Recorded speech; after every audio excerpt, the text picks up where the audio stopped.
Hey guys, my name is Timio, and recently Evolve went free to play, and I can't believe I'm saying this, but it's actually kind of good now. If you told me a couple of weeks ago that I was going to be back playing Evolve, I would have punched you in the kneecap, because there's no way I would go back to a game that was essentially dead. For being multiplayer only, they only had 200 people on at peak hours. That's horrific. Now that it's gone free to play though, it's jumped up to 50 or 40,000 people playing at peak hours. This is probably the biggest revival of a multiplayer game that I have ever seen. I can't even think of another multiplayer game that has gone from 200 measly people all the way up to 40 to 50,000. That is a significant difference. Now, I know a lot of people will just say, oh, of course a lot of people are flocking back to Evolve because it went free to play. And that really is the biggest reason why so many people are going back to the game. But I also think it's due in part because the developers have taken the time to improve the game in a substantial way that has made it a hell of a lot more enjoyable. One of the biggest critiques that I had with Evolve when it first released was that there just wasn't a lot of action.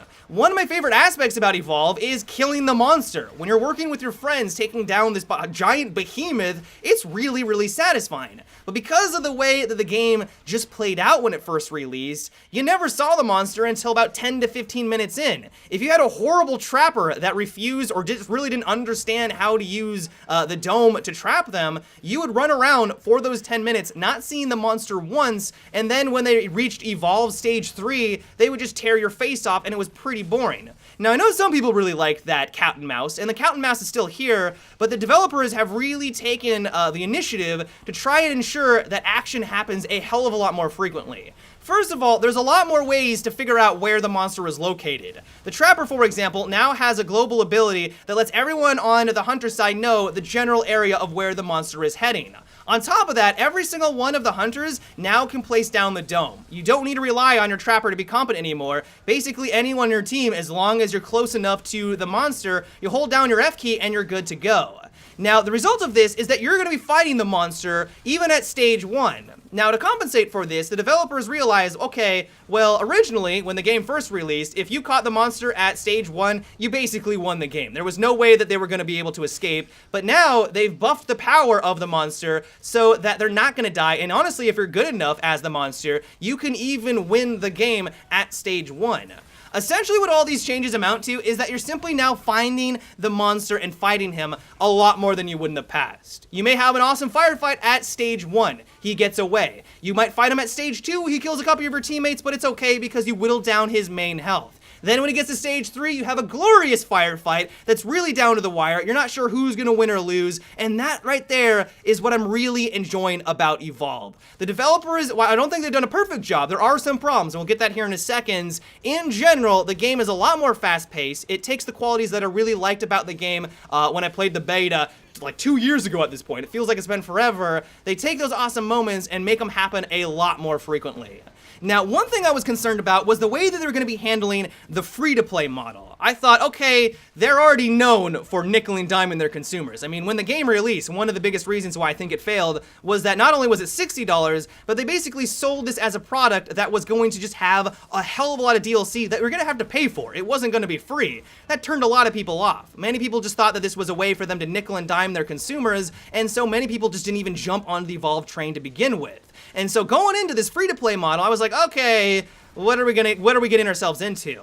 Well, at least so far, and this is the beta, so they might change things in the future, I've been fairly satisfied with the progression. It is a free-to-play, so you're not going to be able to buy everything after a couple of weeks. There is a grind here, but as long as you don't mind playing, you know, for an hour a day, you're going to be able to buy the characters that you want to play, and you're going to be able to have the experience that you want with the character that you want, and it feels relatively fair. Now, once again, this might change because it is the beta, and at least right now, they haven't even allowed you to buy anything with your real-world money. There isn't even an in-game shop right now, so that might change, but at least so far, it doesn't seem like they're going to be trying to nickel and dime you along the way like the original game did, and I gotta say that that is a nice selling point. One downside of Evolve, though, and it's something that they need to improve upon, is that their UI is terrible right now. If you're trying to buy a new hunter and you want to know what his abilities do to try to figure out if it's the right playstyle for you, you have to basically go online to the wiki to actually get a detailed description of all of their abilities. You try to get that information in-game,